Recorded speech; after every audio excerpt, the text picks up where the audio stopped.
Saviez-vous qu'une planète n'a fait qu'une seule orbite depuis qu'on l'a découverte il y a plus de 170 ans, ou qu'il existe une planète où le Soleil se lève à l'ouest? Préparez-vous, aujourd'hui, vous allez découvrir 5 faits incroyables et 3 records qui vont chambouler votre vision du système solaire. Mais ne partez pas avant la fin, je vous dévoilerai comment 2025 va nous offrir 2 spectacles célestes d'une rareté à couper le souffle. Attachez vos ceintures cosmiques, on décolle. Commençons avec la plus éloignée des planètes classiques, Neptune. Découverte en 1846, elle met environ 165 ans pour faire un seul tour complet autour du Soleil. Autrement dit, depuis qu'on l'a officiellement repéré, Neptune n'a achevé qu'une seule orbite. Vous vous rendez compte? La Terre a vu passer la révolution industrielle, 2 guerres mondiales et même l'essor de l'astronomie moderne, pendant que Neptune n'a pas encore bouclé son 2e nouvel an cosmique. Ça donne le vertige, non? Et qui sait, d'ici à sa prochaine orbite, quelles avancées aurons-nous encore accomplies? Maintenant, on s'arrête chez notre voisine, Vénus. Vous vous plaignez de la routine sur Terre? Sur Vénus, tout est renversé. Elle tourne à l'envers par rapport aux autres planètes. Concrètement, le Soleil s'y lève à l'ouest et se couche à l'est. Cerise sur le gâteau, un jour sur Vénus dure plus longtemps qu'une année vénusienne. Déconcertant, non? Que feriez-vous si votre journée durait plus qu'une année? Dites-moi ça en commentaire, je suis curieux de vos idées. Passons à notre fidèle compagne nocturne, la Lune. À cause de sa rotation synchrone, nous ne voyons en permanence que sa face visible. Mais l'autre côté, la fameuse face cachée, est une toute autre histoire. Elle est bien plus criblée de cratères, sans les grandes mers sombres typiques qu'on observe depuis la Terre. La raison? Une croûte plus épaisse, qui n'a pas laissé la lave former d'immenses plaines. Résultat, un paysage lunaire encore plus ancien, presque inexploré à l'œil nu pendant des millénaires. De quoi nourrir des tas de légendes. D'ailleurs, qui aurait cru que notre douce lune recèle un visage si différent?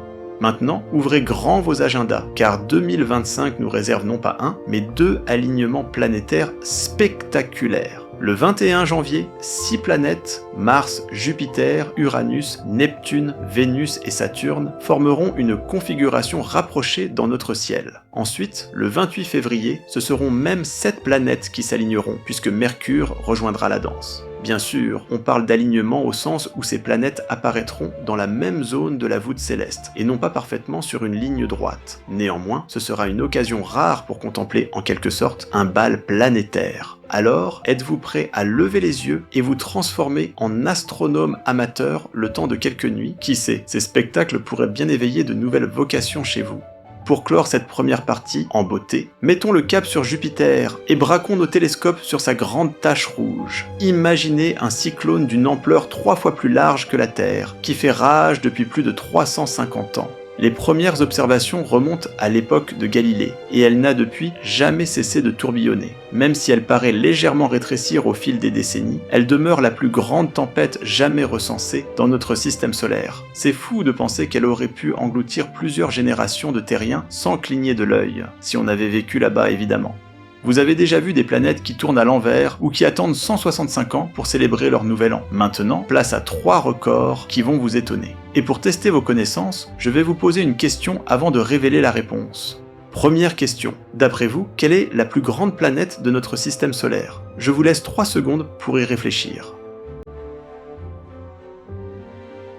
La réponse est Jupiter. Avec un diamètre d'environ 143 000 km, elle fait plus de 11 fois la taille de la Terre. En plus, elle représente près de 70% de la masse de toutes les planètes réunies.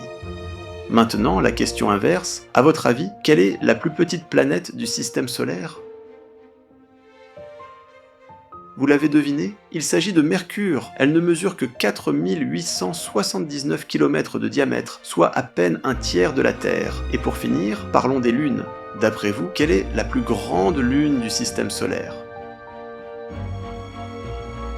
La réponse est Ganymède, une lune de Jupiter. Avec 5 268 km de diamètre, elle est plus grande que Mercure. Mieux encore, Ganymède possède même son propre champ magnétique, chose rare pour une lune. Chers explorateurs de l'infini, nous voilà déjà au terme de cette capsule astronomique. Ensemble, nous avons fait escale sur Neptune, découvert Vénus qui tourne à l'envers et levé le voile sur la face cachée de la Lune. Si ce périple vous a plu, n'oubliez pas de liker, de partager et de vous abonner pour d'autres expéditions stellaires. Merci de m'avoir accompagné parmi les étoiles et à très bientôt pour encore plus de découvertes.